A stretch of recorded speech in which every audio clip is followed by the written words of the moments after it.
Bonjour, ici Caro Perron de Saint-Adèle au Québec et bienvenue pour ma première émission de la chaîne Les Histoires d'autrefois. J'ai créé cette chaîne suite à l'achat d'une maison ancestrale qui a déjà été habitée par le grand écrivain qui était Claude-Henri Grignon. J'ai acheté cette maison à la mi-2023. Je connaissais pas vraiment cet homme, sauf le fait qu'il ait écrit les histoires des pays d'en haut, alias Séraphin, un homme et son péché. Je vous invite avec moi à découvrir cet homme ainsi que la maison au fil des semaines, tout en vous racontant de petites histoires qu'il a lui-même écrites, trouvées dans certains anciens journaux nommés le Bulletin des agriculteurs. Cet homme n'a pas seulement écrit de célèbres histoires comme Séraphin, mais bien une multitude d'autres articles de tout genre qui est politique, petites histoires romantiques, des contes, des histoires vraies, des rumeurs, etc.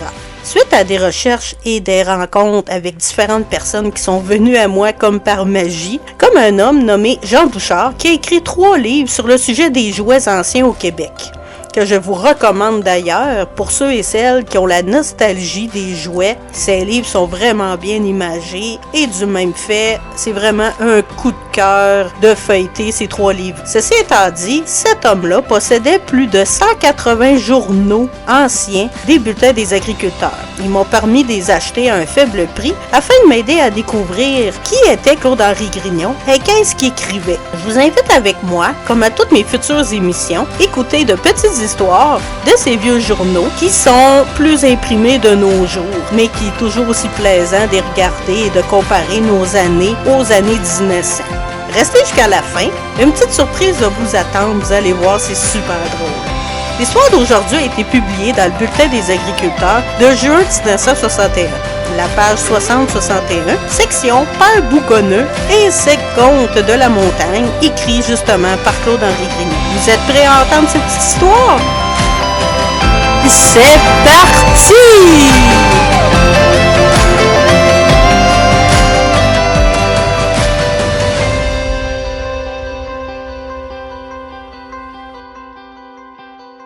Robert Duroseau, étudiant en droit, cueillit une belle fleur à sa belle fiancée, la belle Félicia. « Tu adores toujours les fleurs, Robert. »« Oui, mon amour, fit-il en lui baisant la main. Mais la plus belle fleur, c'est encore toi. » « Tu seras toujours aussi séduisant, mon beau Robert. Comment ne puis-je pas t'aimer? » Depuis presque 5 ans, Robert Duroseau courtisait la belle Félicia Capri, italienne par son père, française du côté maternel. Elle avait un teint d'une blancheur de lys, les yeux d'un noir profond, une chevelure abondante. Elle avait à peine 20 ans. Robert, lui, presque 22. Dans 1 an, il serait admis au barreau, continuant ainsi la tradition de la famille. Robert était élancé, svelte, et se découvrait la coqueluche de toutes les demoiselles du village. Mais c'est Félicia Capri qui finit par conquérir ce cœur aussi difficile. Ils s'aimaient, ils étaient heureux, comme il est permis de l'être quand on a 20 ans. Ils avaient échangé des serments d'amour, se jurant fidélité avec l'assurance d'un mariage dès le diplôme d'avocat glorifierait le nom de Robert dans le bureau de celui-ci. À la mort de son père 2 ans auparavant, Robert hérita d'une fortune que l'on chiffrait dans les 20 000 piastres, sans parler des propriétés d'autres immeubles qu'il possédait dans la grande ville. Robert héritait surtout d'un nom fort connu et qu'il se devait de défendre et d'honorer grâce à son talent. Félicia gardait toutes les raisons du monde pour adorer cet homme. Robert vivait seul avec sa mère. Sa mère, plutôt fataliste, ne se réjouissait pas beaucoup du prochain mariage de son fils. « Prends le temps de bien réfléchir, Robert. »« J'ai bien réfléchi, fit-il, en l'embrassant sur le front. Et croyez-moi, jamais je n'épouserai une autre fille que Félicia Capri. Elle a tous les qualités, elle a tous les dons. Elle est si belle, plus fraîche qu'une rose. Ne sois pas trop romantique, sois réaliste, Robert. Il faut voir les choses telles qu'elles sont, et non comme on les imagine. Sois maman. Je suivrai votre conseil à la lettre. » « C'est tout ce que je veux, répondit sa mère, en se replongeant dans la lecture du dernier roman paru. Le soir même, Robert rencontra sa fiancée dans la forêt. « À cette date-ci, l'an prochain, nous serons mariés, dit Robert, en serrant avec infusion la main brûlante de sa douce. « Je t'adore, répondit-elle. d'un seul souffle pendant que le merle chanta encore son dernier trill. Une nuit, que Robert se trouvait seul à la maison, il feuilleta les documents précieux de son père en marge des procès les plus célèbres qu'il avait glorieusement gagnés. Mais en fouillant dans la bibliothèque, il découvrit le journal intime de son père. Curieux fit-il en feuilletant ce cahier de 300 pages relatant les faits les plus extraordinaires de la vie de ce fameux criminaliste. Il reconnut l'écriture hautement aérée et régulière d'un homme qui pourtant lui avait paru si indifférent jusqu'ici. Robert se laissa tomber dans un fauteuil et commença à lire ce journal intime qui débutait avec la première année de la pratique du droit. Cette lecture qui tenait aux plus grandes des confidences. C'est ainsi qu'il découvrit que son père avait épousé sa mère, car il aimait les mêmes choses. Il avait les mêmes goûts pour les beaux-arts et particulièrement pour la musique. Robert apprenait aussi que cet avocat célèbre avait sauvé de la corde 3 meurtriers. Son père était contre la peine de mort. Il avait une certaine sensibilité. Je pense comme lui, songea Robert, en poursuivant sa lecture. Cette lecture lui apportait des révélations franchement bouleversantes. Il aperçut que son père jugeait que les criminels ne sont que des jouets de la fatalité. Une chose certaine, c'est que les assassins commettent généralement leurs crimes sans qu'il y ait eu préméditation, que ce soit en ivresse, au coup de la colère, ou pour une cause incontrôlable. Mon père, pensa-t-il, avait un jugement juste et droit. Je marcherai sur ses traces.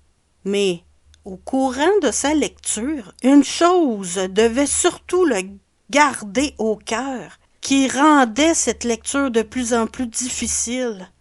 C'est en lisant qu'il découvrit que Félicia Capri n'était pas une fille légitime comme il pensait, mais une fille naturelle, que son père avait eu une aventure avec la mère de celle-ci, et que cette femme était nulle autre que sa sœur.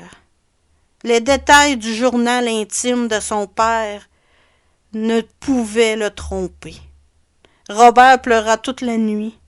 Le lendemain, il brûla le journal et décida de se faire moine. Wow, quel revirement spectaculaire, n'est-ce pas? On s'y attendait tellement pas. Moi, je pense juste à la petite Félicia qui ne doit absolument rien comprendre de qu'est-ce qui s'est passé. Tout d'un coup, son amoureux, qui devait être avocat, devient moine. Tout un conte. Ça ressemble quasiment à une nouvelle. Vu que vous avez resté avec moi jusqu'à la fin, je vais vous faire découvrir une petite publicité que j'ai trouvée. La petite publicité, c'est une boîte de céréales qui est encore existante en 2023.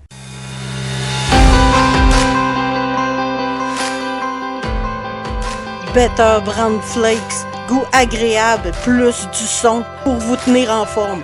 Jeunes gens, personnes âgées, vous qui conviennent que les flacons de Pep Kellogg's sont un régal agréable en tout temps. De belles couleurs brun foncé de ces flacons vous tentent, vous plaît, vous incitent à en déguster, vous avouerez qu'ils sont les meilleurs flacons de son que vous avez jamais mangés. Hygiéniques aussi, ils possèdent des éléments nutritifs du blé entier. En plus, assez pour vous être légèrement laxatif.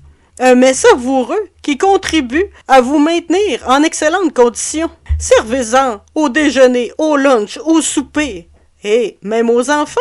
Les petits en raffolent de leur fameuse saveur. Dans toutes les épiceries, n'acceptez que les paquets rouges et verts fabriqués par Kellogg's. Des flocons de pop Kellogg's sont légèrement laxatifs.